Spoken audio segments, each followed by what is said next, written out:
May powerful stain-away enzymes na malupit sa dumit mansya. At di masakit sa kamay. Isang labanan yan. Hello, pahinga! Hello, Pride Barbell. ACS. May nagbago. May arte? May budget? Kala nyo lang yon. So solid. White rose papaya, wow, white rose. White rose papaya, wow, white rose. White rose papaya. May glow up with white rose papaya. White Rose Papaya. May puti power times 2 kasi may papaya at niacinamide. May shea butter and tea tree oil pa. Kutis sulit ang glow May up. glow up with white rose papaya. White Rose Papaya. Kutis sulit ang glow up. ACS. Hello, Washi! Laundry day na naman! Yay! Anong meron? Mancha ng chocolate, Oh. putik, may libag pa! Kaya natin yan! With Pride Washing Machine Detergent, may triple stain-away formula.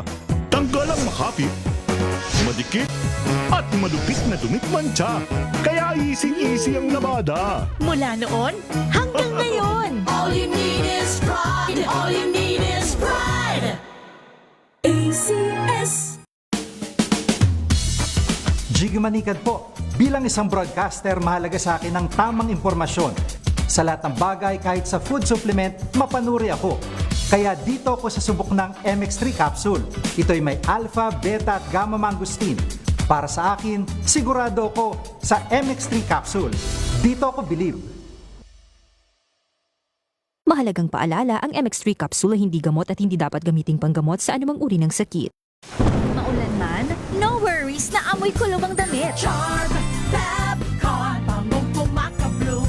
Tanggal amoy kulog sa bango ng charm. Kaya gamit ko, Charm Fabcon with Bloom Fresh technology. Kills 99.9% of kulob-causing bacteria. May aroma burst pa of thousands of flowers and berries. Ang sampay sa loob, no amoy kulob. Bangong pumakabloom sa charm. Charm Fabcon. ACS.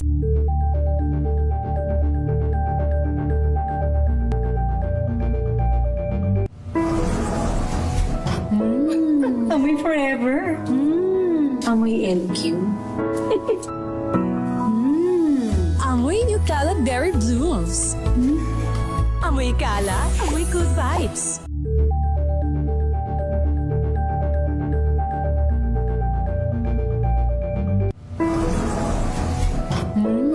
Amoy forever. Amoy LQ. Amoy New Cala Berry Blooms. Amoy Cala, amoy good vibes. Tinesting, sinuri, siniyasan. Ang resulta, super effective ang Shield sa pagpatay ng bakterya at virus. Shield Antibacterial Soap. Believe ang mga eksperto sa Philippine Nurses Association. At si Mami, Tiwala ako sa Shield. Shield Antibacterial Soap. Napatunayang mabisa. Ang mga nurse, tiwala. ACS. Amoy forever. Amoy LQ. Amoy New Cala Berry Blooms.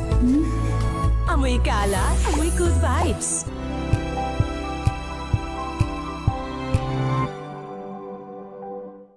Maagang balitaan, maagang usapan sa mga issue at balita. Kasama si Kuya Angelo Palmones sa Magandang Umaga Pilipinas. Mula Lunes hanggang Biyernes.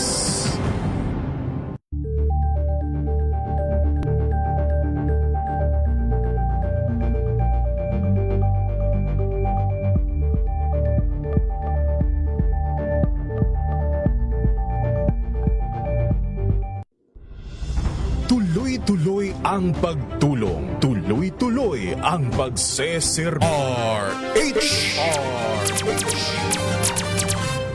Pilipinas, ang oras, alas 4:13 ng hapon. Uy! Nakapag-break ka na ba? Nakapag-relax ka na ba? Saan ka man nagtatrabaho, mapa-opisina man o work from home o mula mismo sa pwesto, sasabayan namin ang break time mo. Sasabayan namin ng mga balita at komentaryo, mga panayam ng mga taong viral ngayon. DZRH Break Time!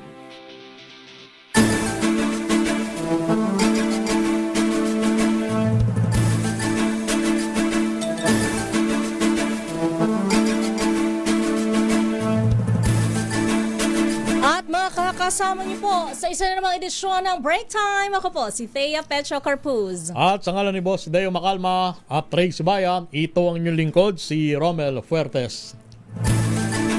Narito po ang ating mga headlines ngayong araw ng Huwebes, araw ng kagitingan. Ano nga bang magiting nakagagawa na ginawa natin? Kaya Anong kagitingan ang naiambag natin sa lipunan? Sir, ikaw po, Sir Romel. Ako? Hindi, ako bilang isang masugid na taxpayer sa tingin ko. Yan, ang tama. Malaking bagay na yun para ikaw ay sabihing magiting. Lahat tayo, lahat ng mga nagbabayad ng buwis.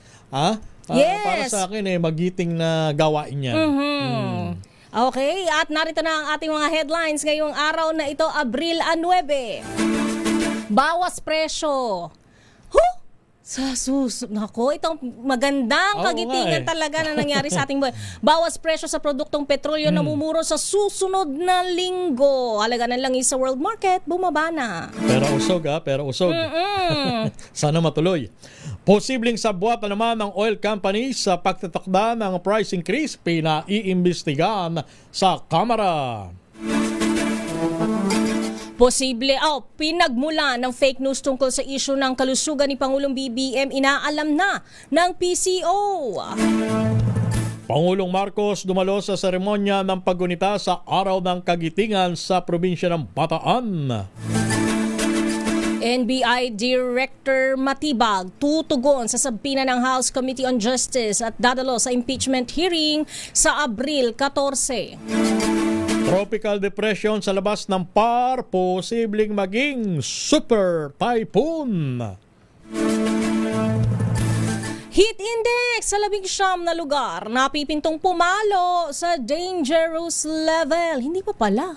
Ang init-init na. Kabilang ba tayo ron? Sa Metro Manila? Kabilang ba? Feeling ko matutusta na ako. Ang heat index almost sa 38 dito sa Metro Manila. So hindi pa tayo naka-dangerous level? Hindi pa 40. Pero ano na yun? Ramdam critical level na yun. Oo. Feeling ko nasa pugon tayo lately.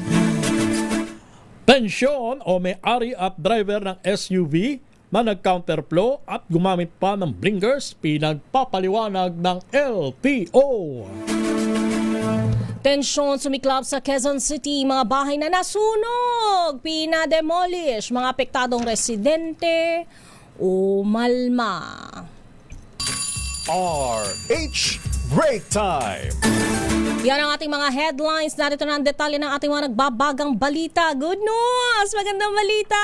Mga motorista, mga kababayan. Yes, at sana sunod-sunod tuloy-tuloy na. Namumuro ang bawas presyo sa mga produktong petrolyo sa susunod na linggo. Base sa 3 araw na trading sa world market, sa pagtaya ng mean of Platts Singapore, posible ang hanggang 7 pisong rollback sa kada litro ng diesel at 3 piso naman sa kada litro ng gasolina, habang 5 piso naman po sa kada litro ng kerosene. Pero posible pang magbago yan. Kung magbabago, sana naman mas mataas. Mas mataas yung rollback. Yes. Ayan. Magbago yan sa 2 araw pang trading days sa world market. Resulta umano ito ng napagkasundo ang ceasefire deal ng Estados Unidos at ng Iran. Samantala sa global oil prices, bumaba rin ang presyuhan kung saan bumaba ng 15% o $92 kada bariles ang global benchmark oil price. Sa mataas o mas mataas pa rin kung ikukumpara sa $70 per barrel na presyo noong bago mag-Pebrero 28 nang sumiklab ang US-Israel-Iran war. Pinaiimbestigahan sa Kongreso ang posibleng sabwatan ng oil companies sa pagtatakda ng lingguang pagtaas sa halaga ng kanilang produkto. Ang kahilingan ay pinabot din ni House Ways and Means Committee Chairman Miro Kimbo sa Energy Regulatory at Philippine Competition Commission. Ginawa ng mambabatas ng hakbang matapos sumapila si Secretary Arsenio Balisacan ng Department of Economy, Planning and Development sa dalawang ahensya na gamitin ang kanilang kapangyarihan na masiguro na patas ang pinapataw na fuel price adjustment. Ayon sa kinatawan ng ikalawang distrito ng Marikina, mahalaga na malaman kung may kapangyarihan ng ERC at PCC na pigilan ang posibleng sabwatan ng oil companies upang mapawi ang hinala ng publiko. Samantala, umabot na sa 15 mga kasong isinampa ng Philippine National Police o PNP kaugnay ng hoarding at profiteering ng langis sa iba't ibang bahagi ng bansa. Sa naturang bilang, 5 mula sa Eastern Visayas, 4 sa Bicol Region, 3 sa National Capital Region, 2 sa Central Luzon at 1 sa Davao Region. Kabuo ang 34 na individual naman ang kinasuhan kaugnay ng mga nasabing paglabag. Sa pinakahuling monitoring ng PNP, umaabot sa 373 na gasolinahan ang pansamantalang nagsara dahil sa patuloy na pagtaas ng presyo ng langis. Hindi pa nakikita ng Department of Energy na mauwi sa fuel rationing o pagrarasyon ng petrolyo ang global oil crisis. Naniniwala si Energy Secretary Sharon Garin na hindi pa ito kailangan dahil ginagawa ng gobyerno ang lahat para masigurong may sapat na supply ng langis. Ayon kay Garin, sa kabila ng limitasyon sa batas at mandatong ipinagkaloob ng Kongreso sa DOE, pinaigting nila ang hoarding policy at may guidelines na silang in-issue para sa mga oil companies. Patuloy rin anya ang ahensya sa pakikipag-ugnayan sa Diplomatic Corps para sa posibleng bagong suppliers ng petrolyo sa Pilipinas. Ngayong linggo, darating sa bansa ang 700,000 bariles ng petrolyong binili ng gobyerno sa Malaysia. Sa iba pang balita, napilitan ng tumigil sa pagpapalaot ang mahigit 50% ng mga mangingisda sa municipal level dahil sa serye ng mega oil price hikes. Gaya sa Rosario, Cavite, na ayon sa pamalakaya ay nasa 3,000 fisherfolk na lamang ang nakakalaot mula sa 5,000 rehistradong mangingisda doon. Karamihan sa kanila ay humanap na ng ibang trabaho gaya ng pangungonstruksyon dahil sa malaking pagkalugi. Pumalo na sa mahigit 1,240 piso ang 10 litro ng diesel na ginagamit ng maliliit na mamamalakaya sa bawat pagpapalaot na dati ay nasa 560 piso lamang, na doble na. Kaya medyo mabigat na. Tama. Oo, mahirap nang mamuhunan. Lugi pa. Yes. Lugi pa pagka ikaw ay pumalaot tapos katiting lang lalo yung mahuhuli mo. Ay nako, pagod lang. Alam mo, minsan nalulungkot ako kapag talaga. tinatanong natin yung mga mangingisda. Ano po paborito yung isda? Hindi nila masagot kasi hindi daw nila natitikman yung Naku kanilang naman, huli. ano? Kasi imbis na Nakakalungkot. kakainin nila, ibebenta na lang. Diyos diba? ko, Marios at Kaya, nakakalungkot. yes, kung makakapagpaabot tayo ng tulong sa ating mga kapwa, di ba? Ng mga nangangailangan. At sana naman yung mga pinag-aabutan ng tulong, wag naman umabuso Ayan. sa nagbibigay ng tulong. Walang pinagkaiba doon sa mga magsasaka. Yes. Di ba? Sako-sako yung kanilang Ani. Wala namang bumibili. Hindi Tapos, maibenta, hindi maibiyahe. Meron pang mga pagkakataon na sila mismo walang bigas sa bahay. Oo. Hindi Correct, ba? tama. Nakakalungkot talaga. Nakakalungkot na sitwasyon. Magsasagawa naman ng cross-matching ang Philippine National Police sa posibleng ugnayan ng mga illegal na operasyon ng langis sa Navotas at Laguna. Ayon kay PNP Chief General Jose Melencio Nartates Jr., sinisilip na kung iisa lang ang pinagkukunan ng recycled oil at kung may connection ng mga ito sa organized oil pilferage groups. Gihit ni Nartates, magiging agresibo ang PNP sa pag-iimbestiga para matukoy ang mga nasa likod ng aktibidad. Magugunitang siyam na individual na aresto ng Highway Patrol Group habang 65,000 litro ng diesel na nagkakalaga ng 9.75 million pesos ang nakumpiska sa isang raid sa Navotas Fishboard Complex. Sabi sa Camp Crame ni PNP spokesperson General Randolph Tuaño, inalam na ng pulisya kung sino ang may-ari ng naturang shipment. Immediately or today, sa marina para alamin yung pinaka-may-ari registered owner na nasa aming vessel at sa DOE para naman sa documentations. Bukod po sa pagpapayo ng PD 8065 illegal trading of petroleum products, ang kung ito ay makasok din sa paglabag na batas ng pambansa bilang 33, yung tinatawag natin ako. Samantala, pinatitiyak ni Senator Raffy Tulfo sa Department of Labor and Employment o DOLE na maayos ang implementasyon ng programa nitong tulong panghanap buhay sa ating disadvantaged o displaced workers o TUPAD. Ito ay kasunod ng deklarasyon ng pamahalaan ng National Energy Emergency at naglabas ng ahensya ng 1.2 bilyong pisong pondo para rito. Ayon kay Tulfo, dapat ay sistematiko ang paraan ng bigayan ng tupad sa tamang oras at tiyakin na ito ay mapupunta sa mga nararapat na benepisyaryo. Dapat din umanong bantayan ito upang hindi pagkakitaan ng ilang mga tiwaling barangay officials.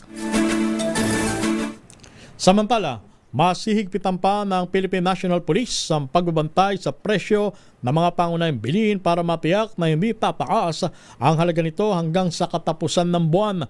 Ayon kay PNP Chief General Jose Melencio Nartates Jr., hindi nila hayaan ang profiteering, price manipulation sa panahon ng krisis. Dagdag pa ng general, patuloy silang aalalay sa Department of Trade and Industry para protektahan ang karapatan ng mga mamimili o consumer. Samantala, una na nagpatupad ng price freeze ang BPI sa 205 produkto katulad ng canned goods, tinapay, inumin tubig, kandila at mga sabon. Magpaalala naman si Secretary Cristina Roque ng BPI na maaaring maharap sa paglabag ng Price Act of 1992 ang sinumang iligal na magtataas sa presyo ng kanilang mga paninda. Pero talaga ba na walang naging pagtaas? Parang meron eh. Sus Mario Joseph. Yung mga karne, bahagyang nagtaasan.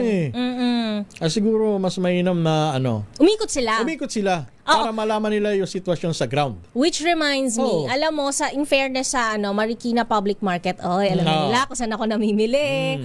Laging may naikot na taga-munisipyo, taga-city hall. So, namomonitor kung merong nang-aabuso, mapanamantala. Nagpapataw ng mataas na halaga. Yes, oo.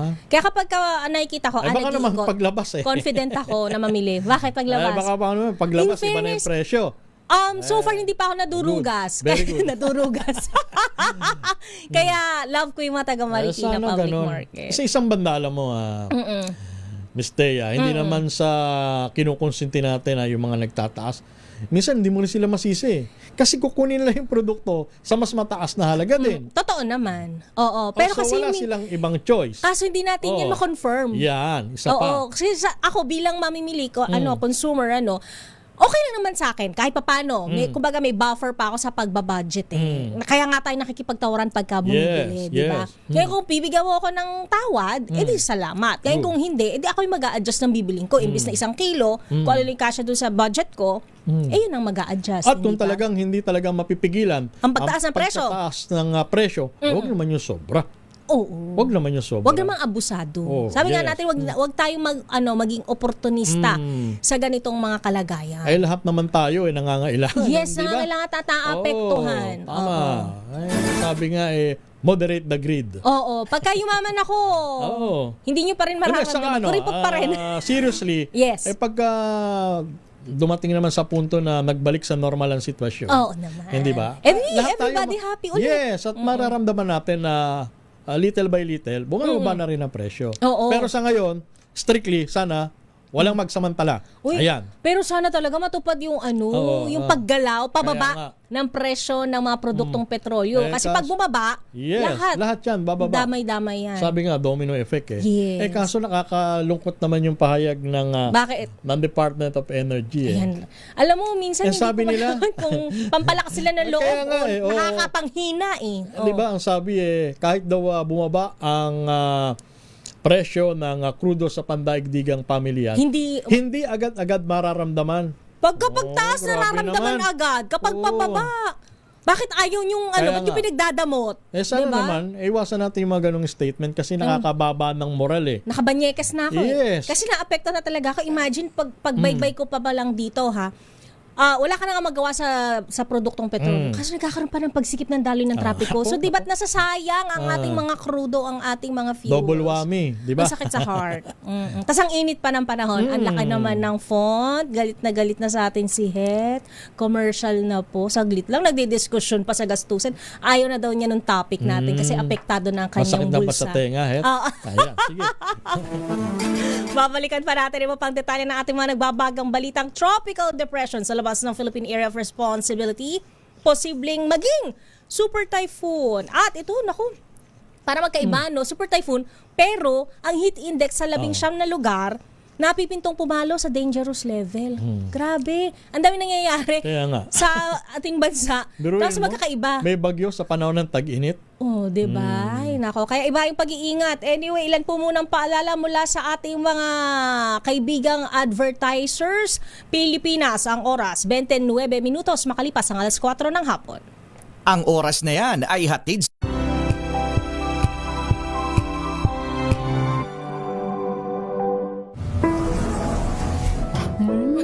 Amoy forever. Amoy LQ. Amoy New Caleb Berry Blooms. Amoy kala, amoy good vibes. Sa puso ng kalikasan, natatangi ang prutas ng mangosteen. Ito ay nagtataglay ng antioxidant compounds na alpha, beta at gamma mangosteen. Ang MX3 capsule ay isang food supplement na gawa sa natural na mangosteen. Ito ay tested and proven to help avoid knee joint pain discomfort para iwas-iwas sa sakit with long-term supplementation 2 capsules daily. MX3 capsule. Tunay, natural at original. Mahalagang paalala, ang MX3 capsule ay hindi gamot at hindi dapat gamiting panggamot sa anumang uri ng sakit. Amoy forever. Amoy LQ. Amoy New Caleb Berry Blooms. Amoy kala, amoy good vibes.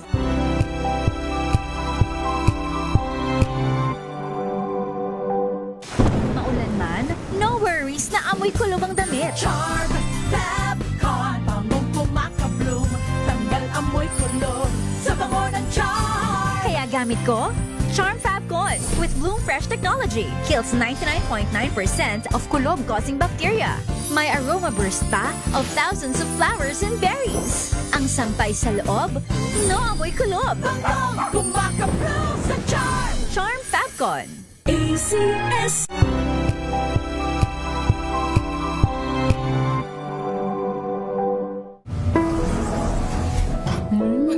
Amoy forever.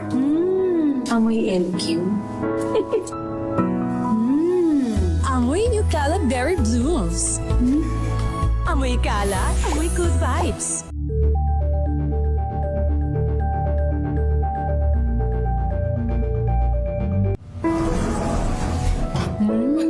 Amoy forever. Amoy LQ. Amoy New Caleb Berry Blooms. Amoy kala, amoy good vibes.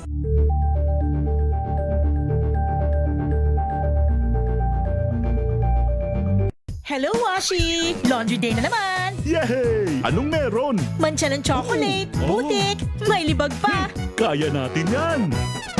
With Pride Washing Machine Detergent, may triple stain-away formula. Tanggal ang makapit, madikit, at malupit na tumitmantsa. Kaya easy-easy ang labada. Mula noon hanggang ngayon! All you need is pride. All you need is pride. ACS.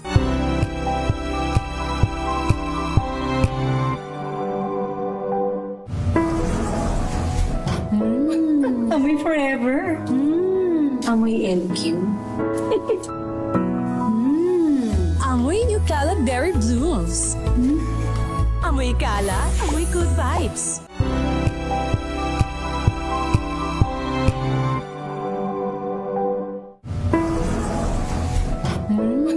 Amoy forever.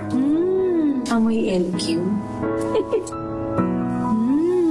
Amoy New Caleb Berry Blooms. Amoy kala, amoy good vibes.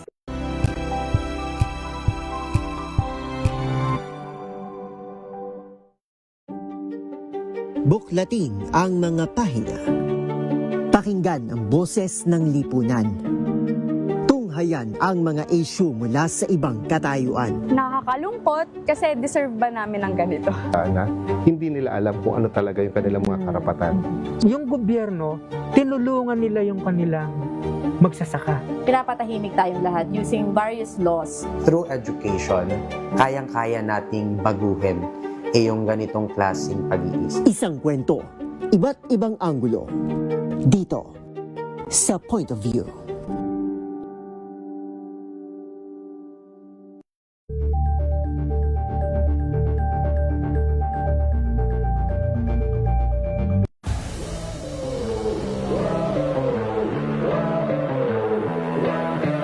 And I think pickleball is sport I think we can thrive talaga kasi bukod sa nagmamatter naman yung height pero I think ito yung sport na fit para talaga sa mga Pilipino. As someone na the only Filipino player then I think it's an opportunity and a responsibility for me, to showcase our talent as a Filipino rin in world stage. And that's something I think hindi ko siya tinitake as burden, pero there are a lot of expectation din. But for me, it's a huge privilege din to pakita na anong kakayanan meron ang mga Pilipino sa sports na to, sa world stage. It's good to start young because after a while you get better if you train a lot. And hopefully you can rank up to higher stages of pickleball. It's been so nice being part of a club that's so inclusive of all genders, all ages and races, but just a safe space in general.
Ng naitalang 17 individual na ang kanilang naaresto. Metro Manila Development Authority o MMDA ang No Contact Apprehension Policy o NCAP sa Metro Manila. Sa ang ilang mga dokumento ay peke. Hindi rin legal ang employment na ipinangako sa kanila.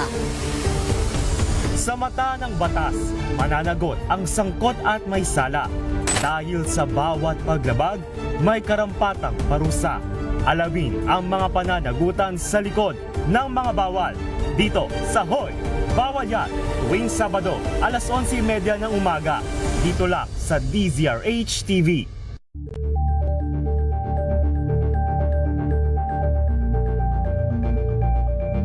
We've got you covered. From the hottest hits, exclusive interviews, kilig to the bones fan meet experience, and hataw performances of your favorite stars. Saturdays, 12 noon, dito lang sa DZRH TV.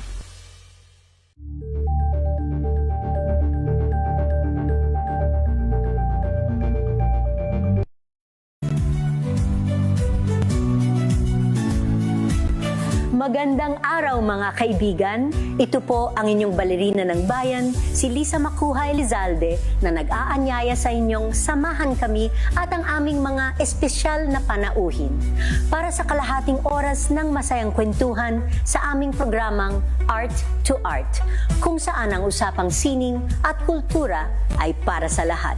Huwag kaliligtaan, tuwing linggo, alas 3:30 ng News desk ng Presidential Communications Office ang biglang pagdami ng disinformation sa social media, partikular tungkol sa kalusugan ni Pangulong Bongbong Marcos. Ayon kay PCO Secretary Dave Gomez, maging ang traditional media outlets ay hindi nakaligtas sa pambibiktima ng mga trolls. Kahina-hinala umano ang timing ng pagdami ng kasinungalingan na anya'y mistulang desperadong kilos. Kaya naman, nilinaw o malinaw umano ang motibo na manggulo at pabagsakin ng gobyerno. Pero giniit ng kalihim na hindi magpapaapekto ang presidente sa mga ingay dahil nakatutok ito sa pagresolba sa energy emergency at pagbibigay ng tulong sa pamilyang Pilipino. Babala na opisyal, tutukuyin nila ang mga salarin at pananagutin sa pagpapakalat ng mga maling impormasyon. Good luck sa kanya. Ito naman na maikling tugon ni Vice President Sara Duterte manghinga ng reaksyon kaugnay ng mga kumakalat na usap-usapan sa social media tungkol sa kalusugan ni Pangulong Ferdinand Bongbong Marcos Jr. Hindi naman na idinitalya ni BP Sara ang kanyang naging pahayag na ginawa sa sidelines ng paggunita sa ika-84 na araw ng kitingan sa Veterans Memorial Monument sa Davao City. Una nang nilinaw ng Pangulo sa publiko na siya ay nasa mabuting pangatawan at huwag basta-basta maniwala sa mga nakikita sa social media. Sa panayam kay Palace Press Officer Undersecretary Claire Castro, sinabi ng Pangulo na bumalik na siya sa kanyang regular routine nitong huling 3 buwan at patuloy ang pag-aalaga sa kanyang kalusugan upang masigurong lagi siyang handa sa trabaho. Kaugnay ng balitang yan, papasukin natin ang report mula sa Malacanang. Sinumbatan si Vice President Sara Duterte sa umano'y paninira sa administrasyon imbis na tumulong sa pagtugon sa epekto ng krisis. Idetalye mo balitang yan. RH14, Leth Narciso, Miss Leth. Miss Thea Romel diniweltahan ng palasyo si Vice President Sara Duterte matapos nitong sabihin na dapat tanungin ang Pangulo kung anong ginagawa nito para tulungan ang mga kababayang apektado ng krisis sa Middle East. Ayon kay Palace Press Officer Claire Castro, ang problema kay VP Sara ay wala itong alam sa mga programa, kautusan at mga ginagawa ng pamahalaan. Sinumbatan din ni Castro ang vice-presidente na anya ay parte ng gobyerno pero walang alam na solusyon sa mga kasalukuyang issue. Binigyang diin ng Palace official na hindi nakatutulong ang mga paninira sa panahon ng krisis. Ang kailangan anya ngayon ay magtrabaho ang mga opisyal at magtulungan ng lahat para mapagaan ang pasanin ng taong bayan. Ito si Leth Narciso para sa DZRH. Una sa Pilipinas, una sa Pilipino. Senador Erwin Tulfo magbigay pugay sa mga residente ng Pag-asa Island sa paggunita ng Araw ng Kagitingan ngayong araw. RH number 28, Paring Raymond Paas. Paring Raymond. Paring Romel, nararapat lamang na ipaglaban ang Kalayaan Island Group Palawan. Ito ang binigyan din ni Senador Erwin Tulfo bilang chairman ng Senate Committee on Foreign Relations ng kanyang pangunahan. Ang paggunita ng Araw ng Kagitingan sa Pag-asa Island sa Kalayaan. Nagbigay pugay ito sa mahigit na 100 pamilya na naninirahan sa isla, kasamang mga tawa ng Armed Forces of the Philippines, Philippine National Police, Philippine Coast Guard at ng local government unit ng Kalayaan Island Group. Sa kanyang pananalita, saludo si Tulfo sa lahat ng mga residente at mga tawa ng gobyerno sa lugar dahil sila ang nagsasabuhay sa bahagi ng ating pambansang awit na sa manlulupig di ka pasisiil habang ang isla ay pinalilibutan ng mga barko ng China. Ito ang dahilan kung bakit kailangan suportahan ng mga residente dito. Nangako si Senador Erwin kay Mayor Baltasar Alindogan na sisikapin niyang mapondohan ang pagpapagawa sa Municipal Hall at Health Center sa lugar. Magtatayo ng mga recreational facilities at susuportahan sila ng livelihood program sa pamagitan ng DSWD. Para sa transportasyon ay uupa ang kanyang opisina ng isang lancha na luluwas 1 beses kada buwan mula sa mainland Palawan upang may masakyan ng libre ang mga residente ng Pag-asa Island. Sabi ni Tulfo, hindi kailanman i-give up ang Kalayaan Island Group. Maliban kay Mayor Alindogan ay nakasama niyang dumalaw sa isla sina Admiral Ronnie Hill Gavan ng Philippine Coast Guard at Commodore Charles Merrick Villanueva ng Western Command ng Armed Forces of the Philippines. Matatandaan na naging kontrobersyal ang naging pahayag ni Senador Rodante Marcoleta sa hearing ng Commission appointed noong February 4 nang sabihin niyang i-give up na lamang ang Kalayaan Island Group. Ito si RH28, Raymond Bertas para sa DCRH, una sa Pilipinas, una sa Pilipino. Maraming salamat la kay Raymond. Samantala, Manila LGU magbibigay ng 25,000 pesos na tulong sa mga lokal na panaderya. I-detail mo balita yan, RH29. Boy Gonzales, Boy G. Nag-alok si Mayor Isko Moreno Dumagoso ng 25,000 pisong subsidy sa bawat community bakery sa Maynila kapalit ng pagpanatili ng presyo ng mga pangunahing tinapay sa loob ng 30 araw. Sa pulong sa bulwagang bayan ng Manila City Hall, ngayong araw hinikayat ng alkalde ang mga lokal na panadero na huwag taas ng presyo ng mga pangkaraniwang pagkain tulad ng pandesal, monay, pandilimon at Spanish bread sa gitna ng tumataas na gastos sa produksyon. Ayon kay Dumagoso, aabot sa humigit kumulang sa 2,165 ang kabuang gastos sa paggawa kada sako ng harina, kung saan 69% ito ay napupunta sa harina at yeast. Sa pamamagitan ng subsidiya, layo ng lusod na matulungan ang mga panaderya na masalo ang pagtaas ng presyo ng mga sangkap nang hindi ipinapasa sa mga mamimili. Binigyan din ng alkalde na ang tinapay, lalo na ang pandesal, ay mahalagang bahagi ng almusal ng pamilyang Pilipino, anuman ang estado sa buhay. Samantala, pinuri naman ni Chito Chavez, Pangulo ng Asosasyon ng Panaderong Pilipino, ang inisyatiba ng lungsod at sinabing malaking tulong ito upang makagaan sa gastusin ng maliliit na panaderya sa komunidad. Ito si Boy Gonzales para sa DCRH, una sa Pilipinas, una sa Pilipino. Kanselado ang pagdinig ng Senate Blue Ribbon Committee tungkol sa controversial na flood control scandal sa darating na April 14. Ay kay Senate President Pro Tempore at Chairman ng naturang komite na si Senador Pampilo Ping Lacson, ang kanselasyon ay dahil hindi pa nakakapagsumite ng kanyang sinumpang salaysay si dating Ilocos Sur Governor Luis Chavit Singson. Maliban pa ito sa kawalan pa rin ng sapat na bilang ng pirma sa kanyang ipinalabas na SBC Partial Committee Report tungkol sa mga maanumalyang flood control project. Sabi ni Lacson, maaari niyang ikonsidera ang muling pagpapatawag ng pagdinig kung makapagsusumiti na si Singson ng kahit kopya ng kanyang draft affidavit at kung may 5 pang miyembro ng panel ang lalagda sa Partial Committee Report upang maipresenta ito sa plenaryo. Samantala, dadalo si National Bureau of Investigation Director Attorney Melvin Matibag sa impeachment hearing ng Kamara laban kay Vice President Sara Duterte sa Abril 14. Sabi sa DZRH News ni Matibag, handa niyang isumite sa House Committee on Justice ang lahat ng hinihingi nitong dokumento. Partikular ang tungkol sa investigasyon ng Bureau sa umano'y pagbabanta ni Duterte laban kina Pangulong BBM, First Lady Liza Araneta Marcos at dating House Speaker Martin Romualdez. Ayon kay Matibag, tutugon siya sa sabina ng House panel na pinagsusumiti rin siya ng certified copies ng kanilang investigation records. Matatanda ang pinakakasuhan ng NBI sa Department of Justice ng grave threats at inciting to sedition ng pangalawang Pangulo noong Pebrero ng nagdaang taon. Nagugat ito sa isang live social media broadcast kung saan hayagang sinabi ni Vice President Sara ang pagbabanta umano laban kina Pangulong Marcos. Nakiisa din si Vice President Sara Duterte sa pagunita sa ika-84 na araw ng kagitingan sa Veterans Memorial Monument sa Davao City. Pinangunahan ng pangalawang Pangulo ang pag-aalay ng bulaklak bilang simbolo ng respeto at pasasalamat sa mga bayaning magsakripisyo ng kanilang buhay. Dumali din sa pagtitipo ng ilang veterano, uniform personnel at iba pang kinatawan ng sektor.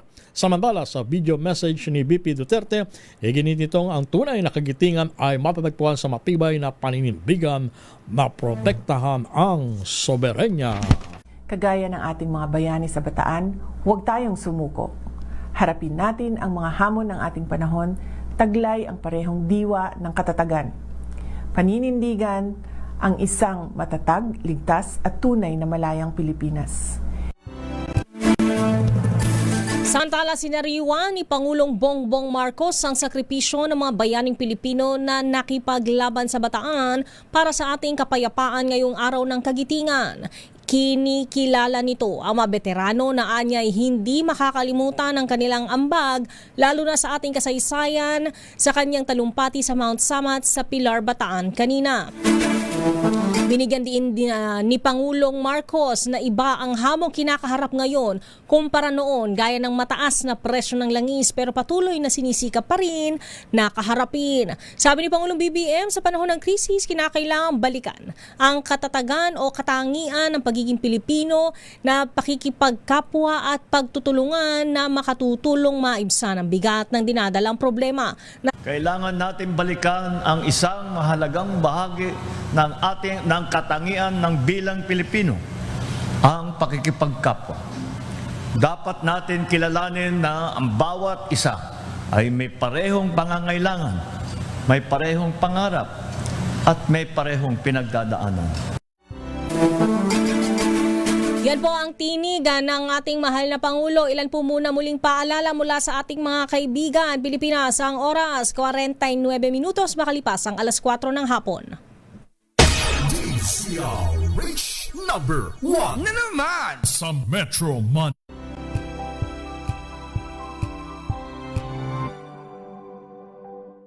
Alamin ang mga maiinit na isyung pambayan, mga balitang kailangan mong malaman, usapin sa pamahalaan, politika, ekonomiya at kabuhayan. Ito ang mga dapat mong malaman, pakialaman at pag-uusapan dahil kayo ang tinig ng mamamayan dito sa Damdaming Bayan.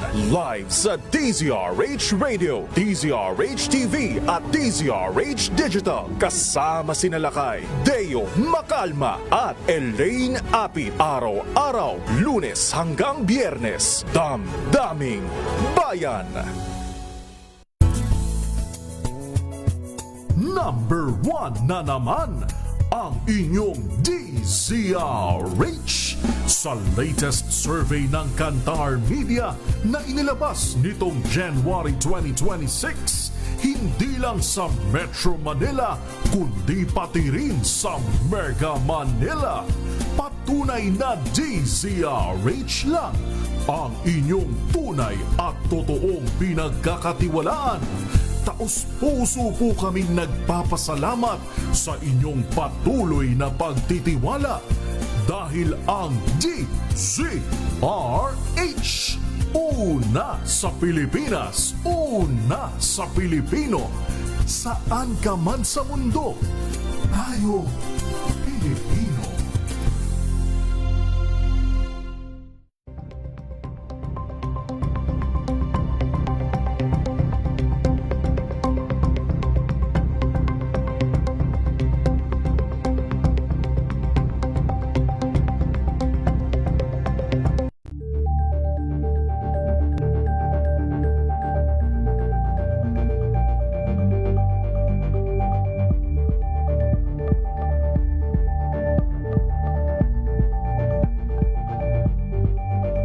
Curious ka ba sa maraming bagay? Kami na ang bahala dyan. Aalamin, tutuklasin at bibigyang linaw namin ang mga katanungang bumabagabag sa inyong isipan. Sa programa kung saan ang bawat sagot ay galing lamang sa mga eksperto. Ang Expert's Opinion, tuwing linggo alas 3 ng hapon, dito lang sa DZRH TV. Time.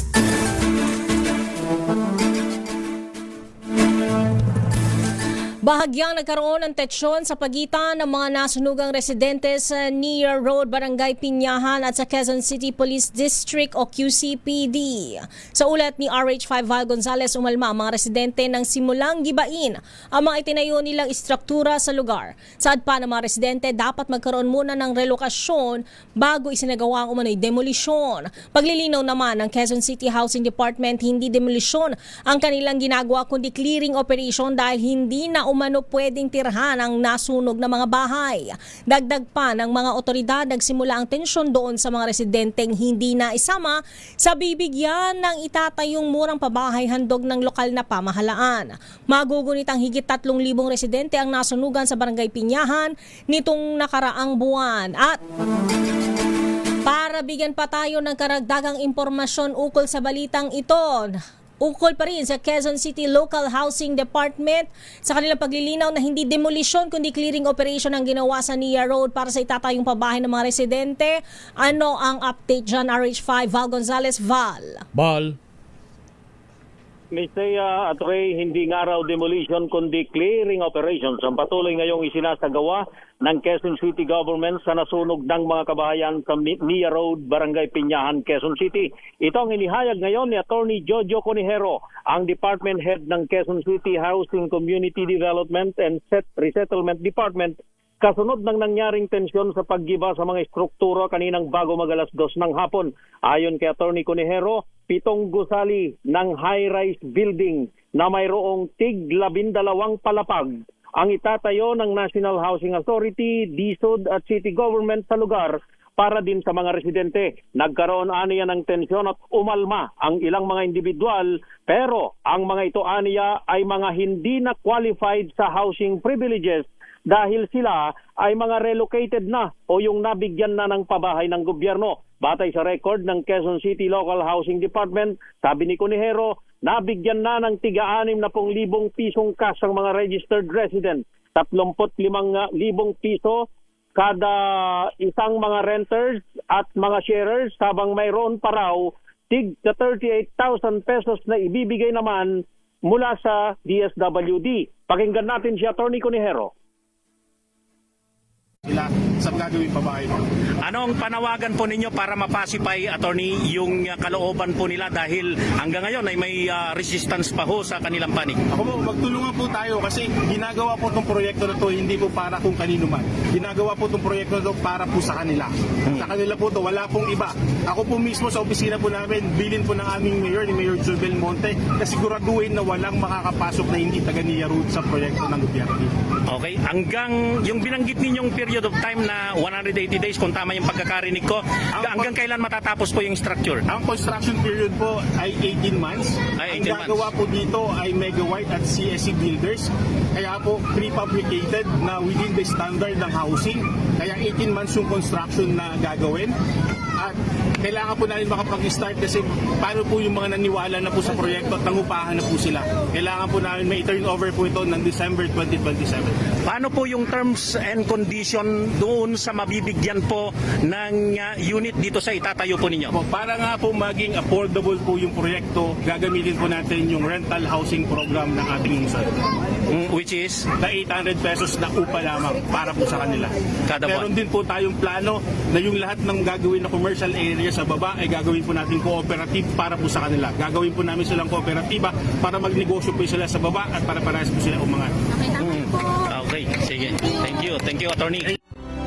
Ayon naman dito kay QCPD Station 10 Commander, Police Lieutenant Colonel Zachary Capellan, aabot sa 7 pulis ang nasugatan, habang 5 namang residente ang inaresto dahil sa paghahagis ng mga bato sa isinasagawang operasyon kanina. Sa ngayon ay nagpapatuloy ang clearing operations at sabi ng QCPD, pababantayan na nila ng sapat na bilang ng pulisya ang lugar para makapag-umpisa na ang pagtatayo ng high-rise housing building. Ako si Val Gonzalez, DJ una sa Pilipinas, una sa Pilipino. Maraming salamat, Val Gonzalez. Samantala, Flash Report. Flash Report! 10 piso kada litrong fuel subsidy para sa mga PUVs at 20% diskwento sa commuters, inanunsyo ni Pangulong BBM. Ang detalye bibigay sa atin ni RH14 Lef Narciso. Miss Lef. Miss Thea, nagbigay ng bagong ulat si Pangulong Bongbong Marcos kasunod ng pinakahuling pulong ng Uplift Committee. Inanunsyo ng Pangulo ang ilang polisiya, kabilang ang ipatutupad ng service contracting para sa PUVs, diskwento sa commuters at 10 piso kada litrong fuel subsidy sa PUVs. Pakinggan natin si Pangulong Marcos.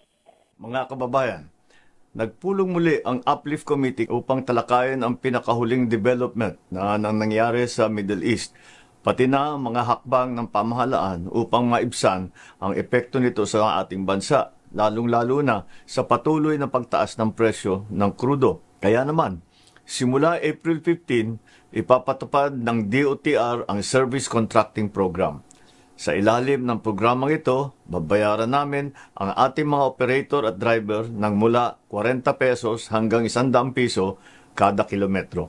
Dagdag ito sa kanilang kita mula sa pamasahe. Para naman sa mga commuter, may kasamang hindi bababa sa 20% na diskwento sa pamasahe. Ang mga ruta ay nakatuon sa mga lugar na may koneksyon sa tren at pangunahing mga bus route upang maging mas maayos, mabilis at maaasahan ang biyahe. Ipapatupad ito sa buong bansa.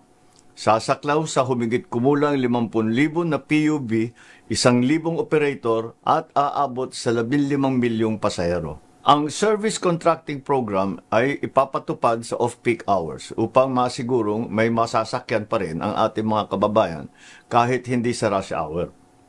Lahat ng sasali ay may GPS monitoring para naman matiyak na aktwal ang biyahe at maayos ang serbisyo. Patuloy ang biyahe, patuloy ang hanap buhay. Hindi pa tayo titigil doon. Magpapatupad tayo ng 10 piso kada litro na bawas para sa public utility vehicle na may maximum na 150 liters kada linggo sa loob ng 3 buwan. Sisimulan muna natin ito sa NCR sa susunod na linggo. Una sa Commonwealth, palalawakin natin ito sa mga susunod na araw sa Quezon Avenue, Espanya, Zapote, A. Bonifacio, Rizal at Marcos Highway hanggang mapalawak natin ito sa buong bansa. Mahalaga ito dahil hindi lang transport cost ang tinutugunan natin. Pinipigilan din natin ang pagtaas ng presyo ng pagkain at iba pang pangunahing bilihin. Ang fuel subsidy ay ipapatupad lamang sa mga lehitimong gasoline station na aprobado at minomonitor ng Department of Energy upang masigurong mapupunta ito sa tama at hindi ito maabuso. Ginagawa natin ito lahat para manatiling maayos ang takbo ng inyong araw-araw na buhay. Ang bawat desisyon na ginagawa natin ay may isang layunin lamang, maprotektahan ang Pilipino. Maraming salamat po. Marcos, ito si Lieutenant Narciso para sa DZRH, una sa Pilipinas, una sa Pilipino. Labas pa rin tayo ng ating impilan. 1.4 milyong pisong halaga ng illegal na droga nasabat sa Parañaque City. 2 ang arestado. RH number 27, Mr. Noche. Kakas, Mr. Noche. Romel, Miss Taya, nabingwit sa patibong ang 2 umano'y big-time drug pusher sa lungsod ng Parañaque. Kinilala ang mga suspect na sina alias Roy at alias Rafael. Target naman sa operasyon si alias Roy na nasa high value individual at nakipag-deal sa isang undercover police operative. Nakumpiska ang higit 205 grams ng umano'y shabu na aabot sa 1.4 milyon na pesos. Ayon sa pulisya, ang operasyon ay bahagi sa pagsugpo sa local drug trade sa syudad. Arit sa 27, notika ka sa DZRH, una sa Pilipinas, una sa Pilipino. Samantala, 19 na lugar sa bansa maaaring makaranas ng mapanganib na antas ng heat index ngayong araw ng kagitingan. Ayon sa Pag-asa DOST, posibleng sumampa sa 42 degrees Celsius ang init factor sa Cotabato City, Dumangas at Iloilo. 41 degrees Celsius naman ang tinatayang heat index sa Baler at Kasiguran, Aurora, gayon din sa Catarman, Northern Samar, Catbalogan City, Iloilo City at Pili, Camarines Sur. Samantalang iba pang lugar na posibleng makapagtala ng 41 degrees Celsius na heat index ay mga sumusunod: Borongan City, Butuan City, Kamiling Tarlac, Palawan, Cuyo, Palawan, Dagupan City, Dipolog City, Hiwan, Eastern Samar, Masbate City, Puerto Princesa, Palawan at Zamboanga City. Dito sa Metro Manila, ang temperatura sa Quezon City ay maaaring maitala sa 31 degrees Celsius at 38 degrees Celsius sa Pasay City. At nagbabadya naman na maging super typhoon ng tropical depression na namataan ng Pag-asa sa labas ng bansa. Tropical cyclone ay huling namataan sa layong 2,845 kilometro silangan ng Hilaga Silangan ng Mindanao. Paglay ang lakas ng hangin na 55 kilometro bawat oras at may pagbugso na 70 kilometro bawat oras. Sa oras na pumasok sa Philippine Area of Responsibility, ito ay tatawagin sa pangalang Kaloy. Sa ngayon, nananatiling wala pang epekto sa anumang bahagi ng bansa ang tinutukoy na tropical depression. Ayon sa Pag-asa, maliit ang tsansa na ito ay mag-landfall sakaling pumasok sa PAR.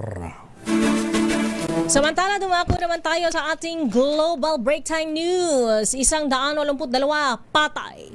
Halos 700 sugatan sa panibagong airstrikes ng Israel sa Beirut City. Lebanon, hindi kasali sa peace plan ng US-Iran. I-detalye mo ang balitang yan, James Galange. James. Bila na napagkasundo ang 2-week ceasefire ng Iran at US kahapon, nagpapatuloy pa rin ang pag-atake ng Israel sa Lebanon, kung saan 182 kataong nasawi at halos 700 naman ang sugatan. Ayon sa Israel, hindi nila kinokonsidera na sakop ng Iran-US troops ang Lebanon, kung kaya't patuloy pa rin sila sa pambobomba sa ilang gusali sa Beirut City. Sa isang panayam, kinumpirma rin ito ni US Vice President J.D. Vance sa Tehran na hindi kasali sa peace plan ng Lebanon, ngunit hindi naman tinukoy ang dahilan. Pakinggan natin. I think this comes from a legitimate misunderstanding. I think the Iranians thought that the ceasefire included Lebanon, and it just didn't. We never made that promise. We never indicated that was going to be the case. What we said is that the ceasefire would be focused on Iran, and the ceasefire would be focused on America's allies, both Israel and the Gulf Arab states. Fundamentally, we're on the right track. We got a lot more to do. We got a lot more that the Iranians are going to have to accept as part of this negotiation, but I think we've got a strong hand and we're going to play it well. Sa ulat naman ng Lebanese Health Ministry, kasalukuyang patuloy pa rin ng search and rescue operation ng mga otoridad at maaaring tumaas pa ang bilang ng mga nasawi sa insidente. Ito si James Galange ng DZRH TV, una sa Pilipinas, una sa Pilipino. At sa balitang pampalakasan, Alex Ayala umexit na sa Linz Open. Alamin natin kung bakit. Mili Borja sa detalye. Mili. Natuldukan na ang kampanya ni Alex Ayala sa WTA Linz Open matapos itong matalo kay Helena Ostapenko with 4-6, 5-7 score sa round of 16 noong Miyerkules. Nakabawi ang Latvian mula sa 2-4 na pagkakahuli. Tinabla ang score at nabasag ang serve ni Ayala bago tuluyang isara ang set sa pamamagitan ng magkasunod na aces. Nakapagtala siya ng 19 winners sa set sa kabila ng ilang unforced errors. Mas lalong naging masakit para kay Ayala ang ikalawang set matapos niyang pakawalan ng 4-0 na kalamangan. Hawak pa ng Filipina ang 5-1 lead bago biglang nag-init si Ostapenko at winalis ang 6 na sunod na laro upang tuluyang kunin ang panalo. Naging factor din ang ilang double faults ni Ayala sa crucial stretch ng laban. Ayon kay Ostapenko, nanatili siyang determinado hanggang dulo at sinubukang limitahan ang oportunidad ng kalaban. Bago ang laban, mabilis na bumawi si Ayala mula sa kanyang panalo laban kay Julia Grabber sa opening round. Ang Linz Open ay nagsilbing unang torneo niya para sa clay season ng taon. Sa kabila ng pagkatalo, ipinakita ni Ayala ang kanyang matinding laban kontra sa isang veteranong Grand Slam champion, habang si Ostapenko ay tutuloy sa susunod na round laban kay Elena Gabriel Rus. Ito si Mili Borja ng DZRH TV, una sa Pilipinas, una sa Pilipino. Dumako naman tayo sa ating break time showbiz. Cyril Manabat nanindigang aaksyonan ang pambabastos ng isang TNVS driver. Pamunuan ng ride-hailing app nagsorry. I-detalye mo balitang yan, Angelica Cosme. Aaksyonan ng aktres na si Cyril Manabat ang pambabastos sa kanya ng isang TNVS driver. Sa X o dating Twitter, kinall out ng isang netizen ang driver sa ilalim ng Facebook account na Boss Toyo Mansi. Sa post kasi nito ay makikita ang kanilang picture ng maging pasahero ang aktres. Ngunit ang ikinagalit ng netizen ay ang mga binitawan nitong sexual remarks kay Cyril, gayon din ang ilang palitan ng di kaaya-ayang komento.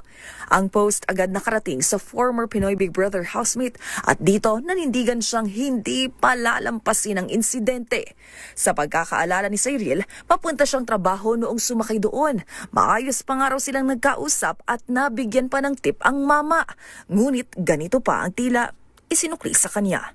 Sa inilabas namang pahayag ng pamunuan ng kilalang ride-hailing app, nakipag-ugnayan na raw sila kay Cyril at humingi ng tawad sa aktres. Sa ngayon, under preventive suspension na raw ang driver at nangako naman silang mas paigtingin ang mga ipinatutupad na protocols upang matiyak ang kaligtasan ng mga mananakay. Ito po ang Showbiz Angel, una sa Pilipinas, una sa Pilipino. Nagpasiklab siguro sa mga kaibigan niya. Nagpasikat. Kaya, maging maingat po tayo at maging maayos sa pagkokomento. Lalo na kung yan ay mga sa social media at masi-screen grab, diba? Ang daming magsasamantala. Masisira ang iyong hanap buhay kapag kaganyan ang iyong ginagawa.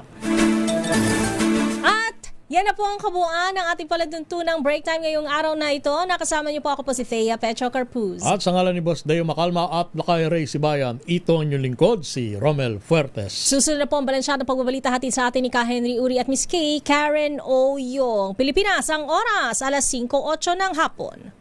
Ang oras ay hatid sa inyo ng Center for Regenerative Medicine ng Makati Med. Tinesting, sinuri, siniyasan. Ang resulta, super effective ang shield sa pagpatay ng bakterya.